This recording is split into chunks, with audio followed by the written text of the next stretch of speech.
Welcome in to the College Football Podcast. Welcome back, some of you maybe, if you listen to the show. Wanted to take a quick moment to say sorry I didn't have a preview for Week 4 last week. If you listened to the show, then you would have heard me in the Week 3 reaction episode. I mentioned that I was feeling kind of sick, a little queasy, was just barely puttering along, honestly, in that episode. And honestly, not long after I published that, I was thrown up. So yeah, last week, food poisoning, stomach bug, had something going on. My kid was throwing up, over the weekend prior, so I think I caught a stomach bug for him, but I was just down bad for 3 or 4 days. Just anything I tried to eat or drink was soon after expelled from my body, so it was a rough couple of days, so didn't have an episode. Obviously, did watch the games on Saturday for Week 4. Big week.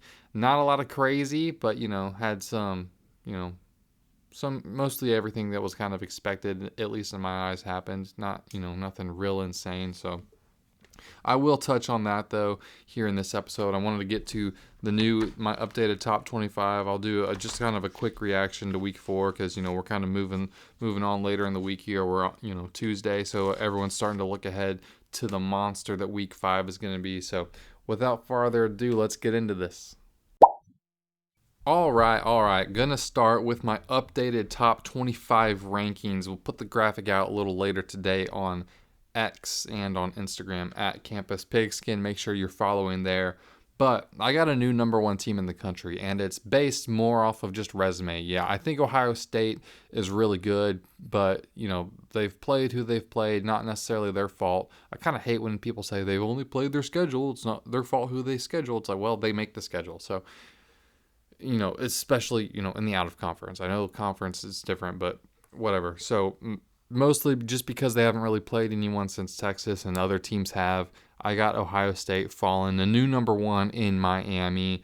Obviously beat Florida, and Florida, say what you will, but really tough defense. They're a talented team. Offensively, they're inept, but they're a tough defense, and Miami was able to just not sleepwalk through it, but, they were fine. Let's put it that way. Ohio State, I still have you at number 2 because, like I said, I think you're a really good team. You obviously have that. I think regardless of what you think of Texas right now, I think that's still a good win. Could change in the future, but right now I still think it's a good win. Number 2, Ohio State. Number 3, Georgia. You got a chance this weekend to rock it up to number 1, at least to number 2. You got Bama coming in, but Georgia got you at number 3. Oklahoma, welcome in. You're at number 4. You're already in the top 10 in my eyes, but got you up there at number 4. It's hard to see, if you go in, well, I'll save that, preview stuff for later. Number 5, Florida State. Similar, pretty good, resume. You got that win over Bama, obviously. You've beaten everyone else really bad since then. Playing Virginia this weekend on a Friday. I'll kind of touch on that later. Interesting line on that one. The point spread's a little thin there. Wouldn't have thought that. Oregon, number 6 still. LSU, kind of dropped you to number 7. Not necessarily... it's a little to do with the way that you've played offensively. It's been not great. And the fact that Clemson win has not aged well. I try to keep things, baked in as to what they were at that time. And at the time that they beat Clemson, it was a really good win. But it's at a certain point, if, they start like they did 1-3, getting mollywopped by Syracuse, maybe pull back on that a little bit. So I still got you in the top 10 if you're LSU. Not as high, though. A&M, number 8. Iowa State still got you in the top 10 at number 9. Georgia Tech, you're number 10. Still Vanderbilt, I got you up at 11. Don't embarrass me over these next couple of weeks before you play Alabama. Texas Tech, number 12. I think Texas Tech is probably the team that impressed me most from this past weekend. Missouri, I got you all the way up at number 13, which if you, follow this, show, follow my polls, it's not that much higher. I think what were you at 14 last week? I don't know. Indiana, I vaulted you into the top 25 at number 14. Illinois, how should I say this? Illinois, I don't think they suck. They could suck, but I guess if they suck, then that's not as impressive of a win. But I don't think they suck. I think if they're an average team at best, the way you beat them is kind of crazy. So I've got you at 14, but you'll have a chance to prove yourself farther, for better or worse. Tennessee still got you at 15, Penn State at 16, USF at 17, Bama 18. Not much has changed there. USC, I got you up at 19, Ole Miss at 20. You got LSU this weekend, so I think this weekend will probably be the one that proves Ole Miss to me. Not that I doubt them, but I'm just not quite sure where their ceiling and floor is yet. Texas, I kind of dropped you to 21. You just haven't played anyone. You've played, San Jose State. You played, who'd you play last? I know you played Sam Houston last week. Who'd you play the week before? I don't even remember, but, you lost Ohio State. Haven't played anyone since. Arch is out there flexing on grandmas on the sidewalk. So, got you at 21, Mississippi State 22, TCU, welcome to the party at 23. Got Michigan back into the top 25 at number 24, and Memphis making their appearance after beating Arkansas over the weekend. So that's the updated top 25. Roast me if you want, but give me your top 25 if you want to do that as well. All right, I'm just going to do a quicker reaction show because I want to touch on a little bit. I don't want to just overlook everything that happened just because I was sick, but we are getting later in the week, so I'm not going to do a deep dive into the reactions, but I am going to, I still want to talk about it a little bit. So I'm going to start with Michigan, Nebraska. Michigan 30, Nebraska 27. Classic example of this game was not as close as the score made it seem. This game, to me, if you listen to me, I know I didn't do a preview, and this is one of the games that I regret that I wish I could have gotten my thoughts out beforehand, because you can accuse me of hindsight, but if you've listened to me talk at all about Nebraska, I just have not been a big believer in them yet. I know everyone likes to harp on the Matt Rule year 3 thing. Yeah, that was great at Baylor or wherever else, Temple or whoever else you coached, but it's not a thing that's just automatic. I mean, like Brian Kelly last year said the same thing. My teams are always the best in year 3. And that was probably their worst year. So it doesn't mean anything unless you act on it, unless, you can have a recipe or whatever, but it just doesn't mean anything. Nebraska, it was really that Cincinnati game, week 1, that I was like, oh, I don't think they're going to be bad. But, Cincinnati was running the ball all over them. I mean, they barely beat Cincinnati. And all due respect, that's just right there. I was like, all right, I got some major red flags here. I think I said in that week, haven't talked about them since because they played no one, but I said if you don't have this rush defense figured out by the time you play Michigan, you're not going to win that game, and that's exactly what happened. The game played out exactly as I expected. Michigan ran at Nebraska, and they couldn't stop it. Simple as that. And Nebraska, they couldn't run it themselves. You asked Dylan Raiola to do a lot, but he's not where he needs to be yet. He's still green. A quick off-ramp here. I'm not harping on it. Don't take this as disrespectful. I don't think that this is cheap. This is just kind of an example. I mean, the whole Mahomes cosplay thing, I know it's been talked about at nauseum, kind of. I haven't ever really talked about it. But at this point, it's kind of weird, is it not? Like coming into, his college career, like as a high schooler still, he's doing it. I'm like, okay, whatever.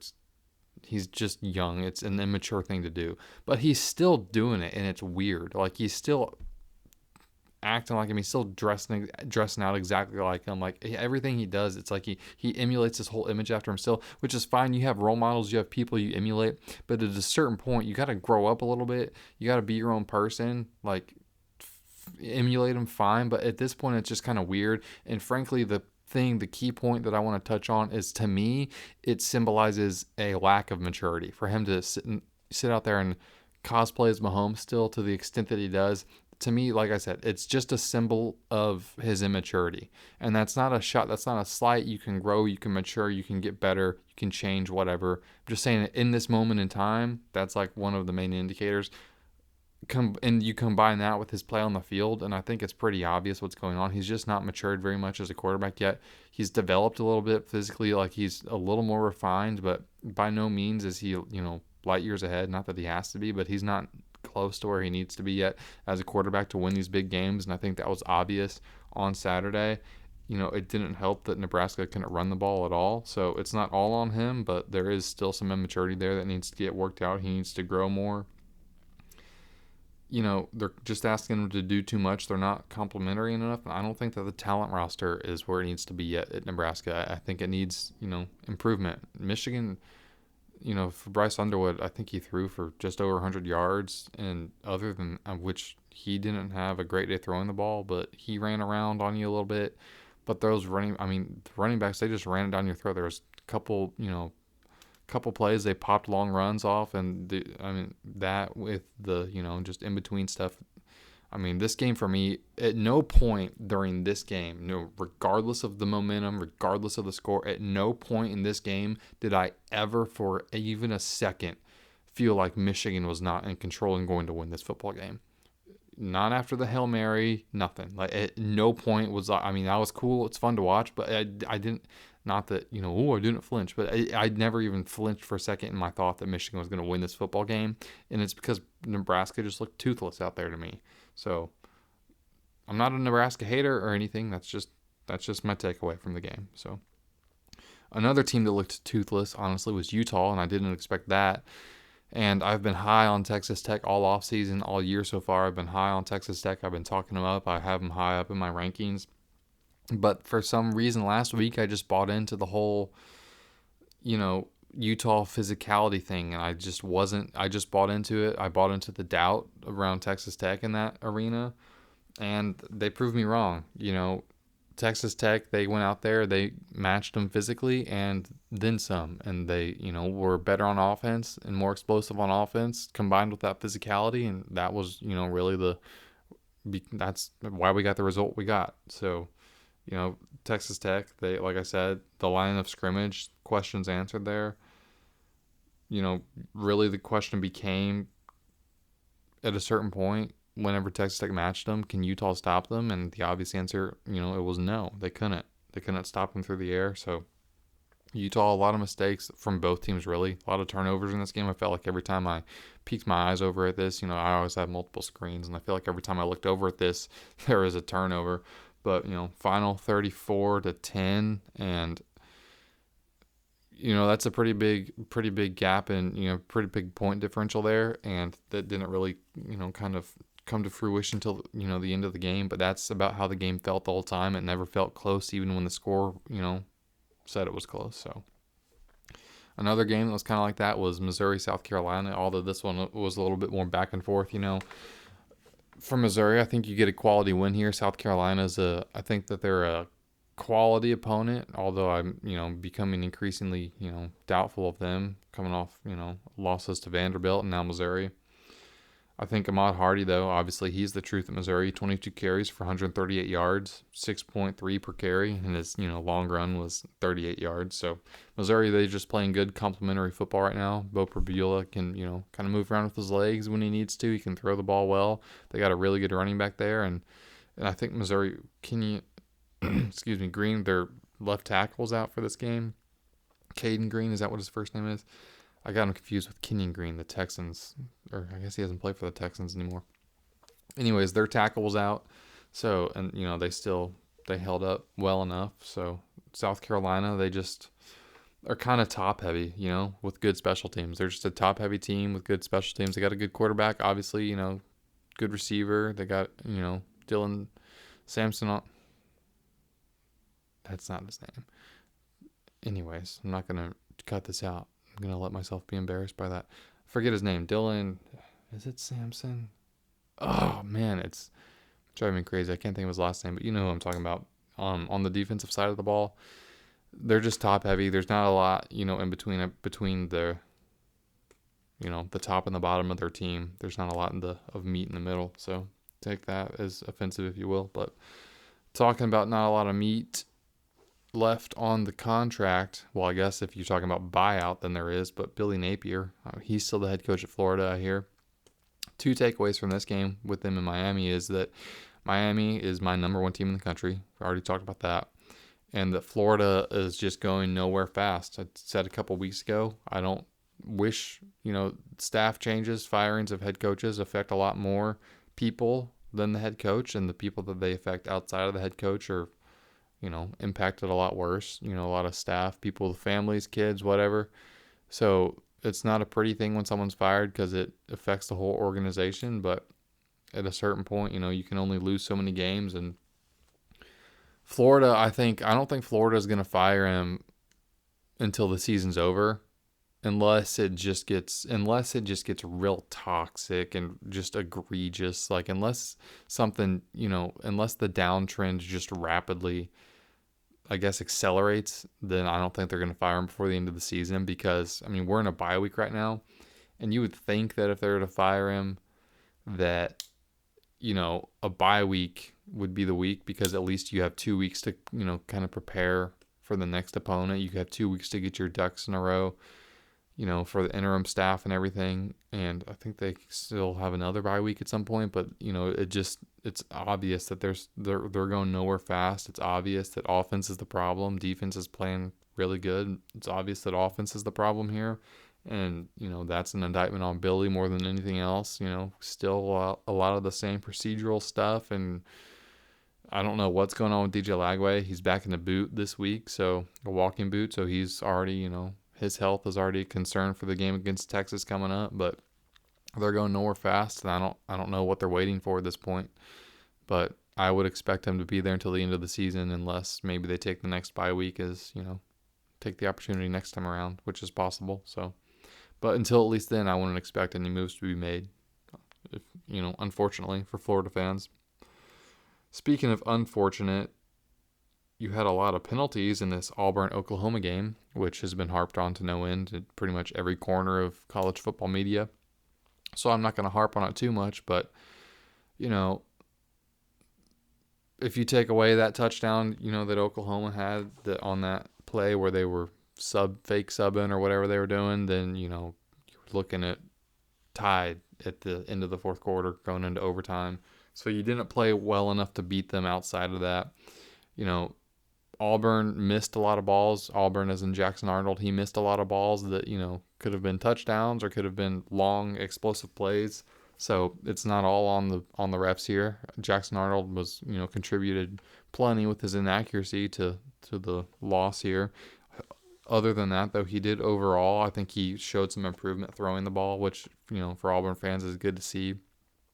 Still a little concerned about his overall efficiency week to week. I think that Auburn, it's going to be a pretty bumpy ride this season. I don't think that they're going to be a playoff team. I don't think they're going to win any more than 8 games. I just think that it's going to be too up and down as long as Jackson Arnold keeps playing the position like he's playing. You had 10 sacks in this game, and a lot of those weren't on the O-line. A lot of those were because you had a statue back there holding the football. So it feels like Oklahoma's ceiling, though, conversely, is not SEC championship level unless they can figure out how to run the football, because you can't count on John Mateer to just Haynes King his way through the SEC, and that's kind of what's happening. I thought that they were going to have some better running backs there, but they were terrible on the ground.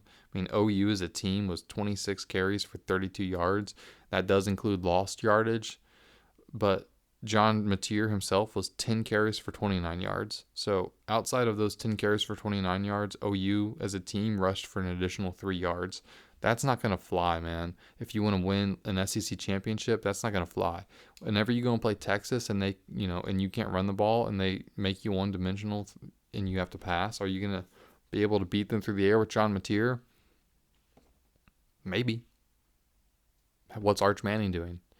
Because if he's still off his rocker, then yeah, it's going to be a real ugly game. But if he's got it figured out by then I think that you're going to lose that game, and it's going to be a kind of a rude awakening. You're going to have a lot of, hype and fun over these couple of weeks, beating, up on Michigan, beating up on Auburn. But then if you play a team that's got a competent quarterback suddenly, I think it's going to be kind of a frying pan to the face for Oklahoma fans. So you got to figure out how to run the ball, and you got to figure out how to do it fast, because you're not going to win, an SEC championship if you can't run the ball like that, or if you keep running like that. If you can't run the ball at all, which you're not, you can't win the SEC. So, which tell Georgia that, by the way, 15th in rushing last year in the SEC, but, it is what it is.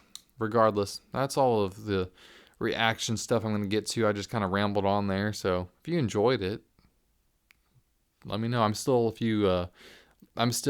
admit this freely. There's no reason not to. I'm still kind of, getting this show off the ground, trying to find an identity of sorts, if that makes sense. Whenever you do this, I was talking about Dylan Raiola kind of emulating Patrick Mahomes, and like I said at the time, that sort of thing is fine. That's kind of how whenever you do something new, whenever or get to the next level in something, you kind of have people that you emulate. You just gotta, in that context, you gotta, kind of cherry pick, I guess, how you do it. You don't want to start dressing like them or whatever. But, but I have people, obviously that I emulate too. I won't name drop or anything like that. So the show, I kind of changed the format a little bit this week, for a number of reasons, but that's one of them. Is I'm just kind of still trying to find the identity that this show has, that I have hosting the show, doing the show. I'm still searching for that, still searching, and part of that is the way it's structured, obviously. So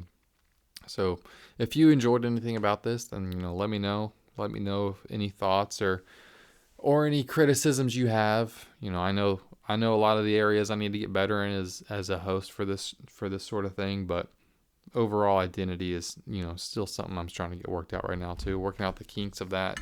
So it's fun though. I enjoy doing it. Like I have said before, it's obviously not a full-time job. I can't support myself or a family off 5 listeners, right? So even though you may be 5 great listeners, regardless though, speaking of the number 5, week 5 is a monster. Week 4, like I said, it was a weird thing. I know I skipped over the Clemson Syracuse thing. I'll touch on that, not next, but at some point. But week 4 was not it was not a bad week. It's just, like I said, everything that I kind of expected to happen happened. So it wasn't really, not a lot of notable things as far as, because they were already noted in a sense. But anyways, week 5 is a monster. Friday night, we have Florida State at Virginia. The line on that game is 6.5. Florida State's favored. 6.5. That is a little confusing to me, I'm not going to lie. And a lot of the lines on these games in week 5 are, which is part of why, if you have high-level opponents playing each other, that are evenly matched-ish, then yeah, the line is going to be smaller, obviously. But some of them are a little surprising to me. This is one of them. 6.5, Florida State. TCU, they play at Arizona State. Arizona State favored -2.5. This one doesn't surprise me. As far as the size of it, I honestly am a little surprised that Arizona, that's less than home field. If you're talking about point spread, it's, less than 3. So it's really just kind of a pick 'em. Arizona State's only loss is out of conference to Mississippi State, which is not a fun thing for them to hear, I'm sure. But the point is they're playing TCU. Neither team has a conference loss yet, so this is a big game for both teams. You really, want to get that first win, put yourself in the driver's seat for, each week, 1-0, 1-0, 1-0, and, pursue that conference title. This is the line that I don't want to say, there's not a great word to convey it. I'll say stunned. But I wasn't stunned, but it was a little surprising to me. Notre Dame at Arkansas. The line on that game is 4.5. And I think that says more about Notre Dame than it does Arkansas. Because I think we kind of know what Arkansas is. They have a pretty good offense. Taylor Green is dynamic. Obviously, their defense sucks. We know that about Arkansas. So what does it say about Notre Dame that I know going to Arkansas is not easy, but it's an 11 a.m. game, which is better, although you're Notre Dame, so you're going to get their best shot. I know that. But 4.5, that says a lot about Notre Dame to me. It says to me that the odds makers have no confidence in that Notre Dame defense to hold up against Taylor Green in Arkansas. That's what it tells me. Because I think the Notre Dame offense has proven themselves enough, especially when you consider that they're going to play Arkansas, who's got just an abysmal defense. I think that Notre Dame offense is going to have a field day. I wouldn't be surprised if they put up 500, 600 yards of offense. I really wouldn't be surprised if Notre Dame did that to Arkansas. So how is the point spread 4.5? And it's because I think that Notre Dame's defense is really vulnerable here, and I think that the odds makers see that, and that's why. I think that this could be kind of a shocking result, even if Notre Dame wins. Like if Notre Dame goes in there and say they win like a 41-38 type of game. I think that if you're a Notre Dame fan, knowing how bad Arkansas is in one sense, I think that would be a really uncomfortable result, even though you won. And I think that'll drive a lot of the kind of narrative or the talk next week. Now, you could go in there if you're Notre Dame and just blow them out of the water and beat them, 42-10. And that would be more characteristic of Notre Dame in the sense of how we think of them typically, especially defensively. But the 4.5 point spread, it's I feel like I don't want to. It seems so easy. Like, it seems like, how do you not take that? How do you not take Notre Dame on that? But it's like, it's so small that it's like you just feel like you're missing something and you're gonna get burned. So regardless, though, it was kind of shocking. This game also has a point spread of 4.5. Louisville's favored at Pitt, but no conference loss yet for either team. Should be a pretty good game there. Excited to see that one. A lot of these games, by the way, are all stacked in the same window. Like, I think we have. Do we have A&M and Auburn in the same window as Oregon and Penn? I think it's the same window as LSU and Ole Miss.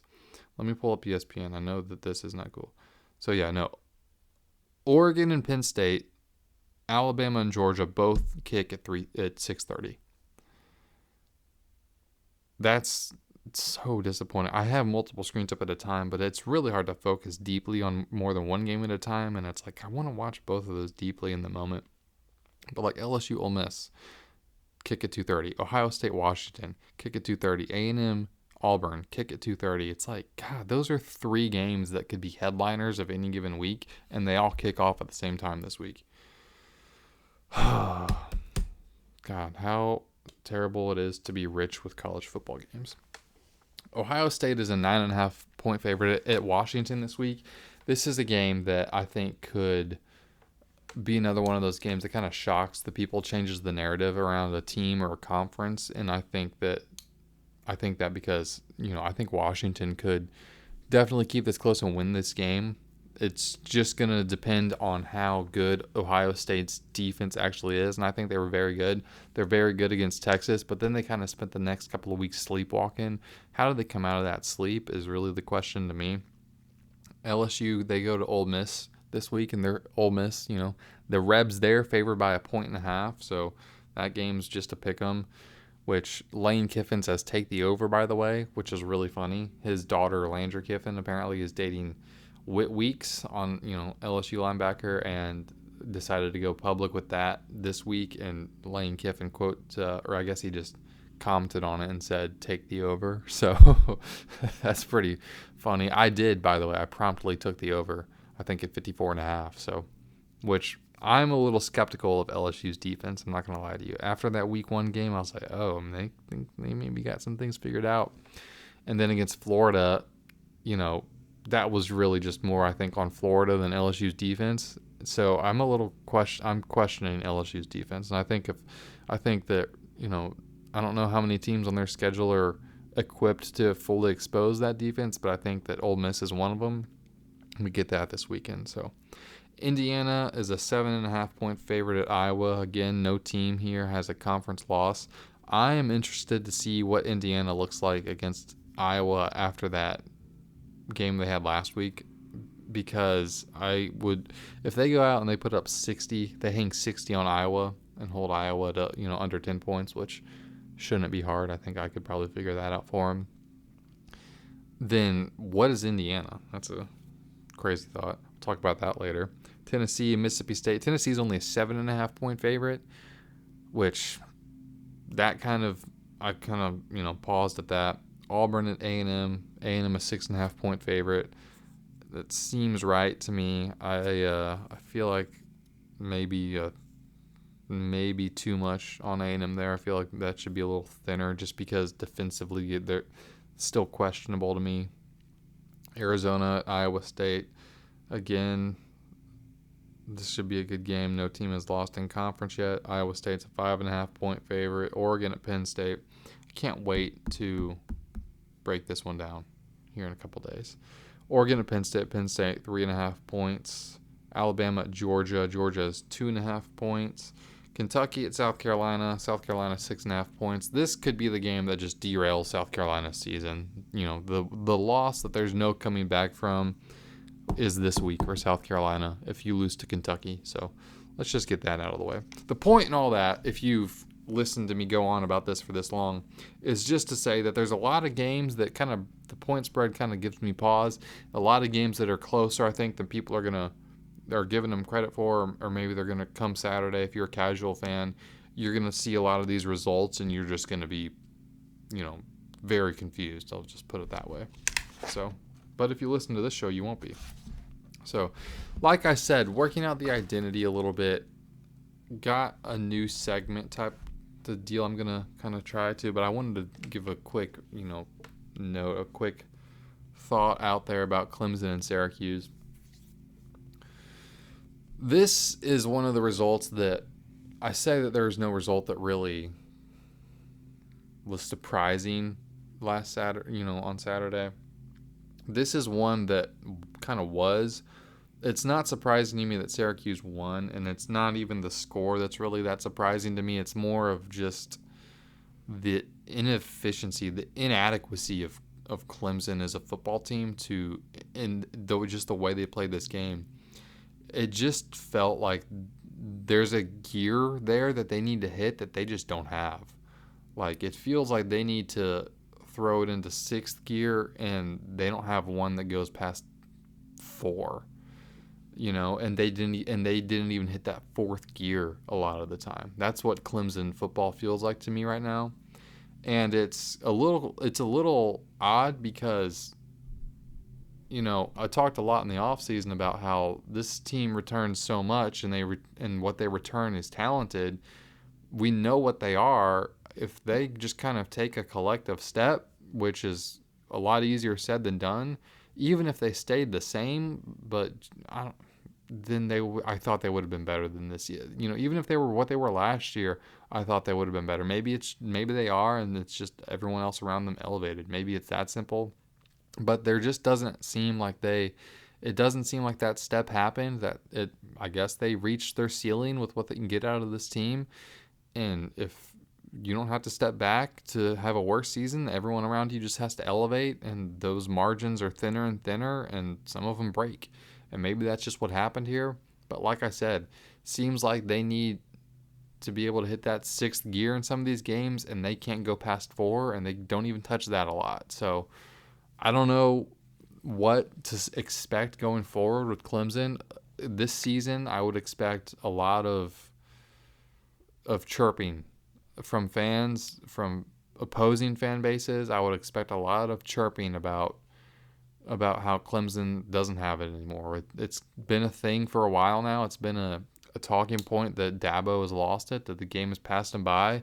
And I think that this, while I understand, I see that point of view, and I kind of agree with it in one respect. I was willing to give him the benefit of the doubt for this year.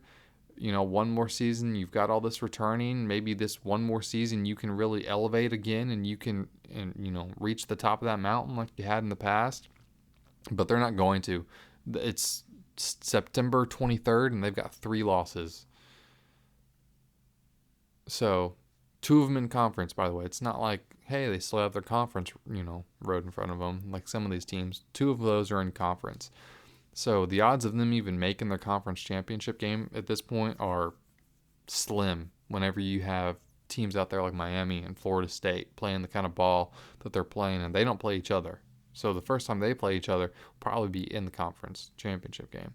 And Clemson does have to play Florida State. So I don't know what to expect past this season for Clemson, but I can tell you I don't expect a lot of good. Recruiting is taking a hit. Transfer portal has been non-optional for them. And that's it, pretty much. You're just going to have a worse team than you did, this year. And I think that next year, if you're Clemson and if Dabo Swinney is still there, I think next year could be a really ugly year for Clemson. But, we're only 4 weeks into this season, so I'm not going to go harping on next year yet. But that's pretty much all I have to say about Clemson. Props to Syracuse. They played a hell of a game. They wanted it more. that's an example of a team that has that sixth gear and they're able to hit it. They don't hit it every play, they don't hit it every drive, but when, they need to, whenever they want it more, they can hit it and you can't stop them. So, if you're Clemson. So, that's pretty much my take on that, if you're curious. So, but I'm going to take a sip of water because my mouth feels like I ate a package of cotton balls. Appreciate my neighbor or the crew that's out there, with the leaf blower. I'm sure that sounds great if you can hear it. But I alluded to a new segment, Ifs and Buts. I just like that name. I thought of it. I thought it was kind of funny and figured I'd try and make something work just because I like the name of it. But what I'll do is just kind of go through some ifs about the week. Not a lot of buts. It was kind of hard to think of buts, like but this, but that'll round into form more. But as far as the ifs go, if Arkansas bites Notre Dame, what is the floor for the Irish is what I wrote down. Because like I said, the line for that game is 4.5. And Arkansas, to me, as a team, they're not a good team.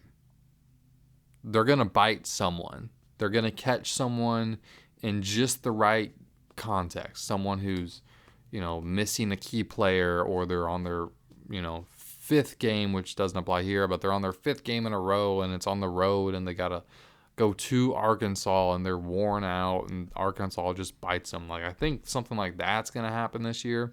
Will it be to Notre Dame? If obviously, like I said, I keep harping on it because it doesn't make sense to me. Which is funny because I just kind of made sense of it a few segments ago. But 4.5, it's so low. It screams upset. They're on upset alert. It's a 10 on the upset meter this week for Notre Dame. But Notre Dame still plays Boise. They still play NC State. They still play USC. They still play Pitt. They still play Syracuse, which obviously that game looks a lot harder now after they beat Clemson. And USC looks like they're pretty good. So I still am a little hesitant to call their schedule tough, but this week it looks tougher than it did last week. I'll say that. It doesn't mean much for Arkansas if Arkansas pulls off the upset here, because I think Arkansas, like Florida, is going nowhere fast. Yeah, you'll beat someone you're not supposed to, but you're going to lose to Memphis. So you're going nowhere fast if you're Arkansas. I hate to burst your bubble here if you're a Hogs fan, but if you beat Notre Dame, it doesn't mean anything for you. Other than that you beat them. Obviously, huge props there. You beat them. That's a great game. Enjoy it. But for the season, SEC championship, Sam Pittman, I don't think it means a whole lot past just that game in and of itself, which should be enough that week, and it will be, but I know you want more than that. I know you want more than a big win here. I know Arkansas fans, if you were to beat Notre Dame this week and then not win a game for the rest of the season, I don't think you're going to look back on this season fondly. So that's what I mean when I say it doesn't mean a whole lot for you, unfortunately. But if you're Notre Dame, and this is why I called the segment ifs and buts. If you lose, yikes. But the game hasn't happened yet. But you'd be 1-3, probably be the first 1-3 ranked team of all time. So you've got that going for you. However, Illinois, who should not be ranked, I hope I don't have them ranked after saying that. I don't think I do. Illinois, who should not be ranked, if they beat USC, what are we to expect from Lincoln Riley this year? And what do we make of Indiana? Because if they go out there and they beat USC this week, I think that says a lot about Indiana that doesn't say a lot about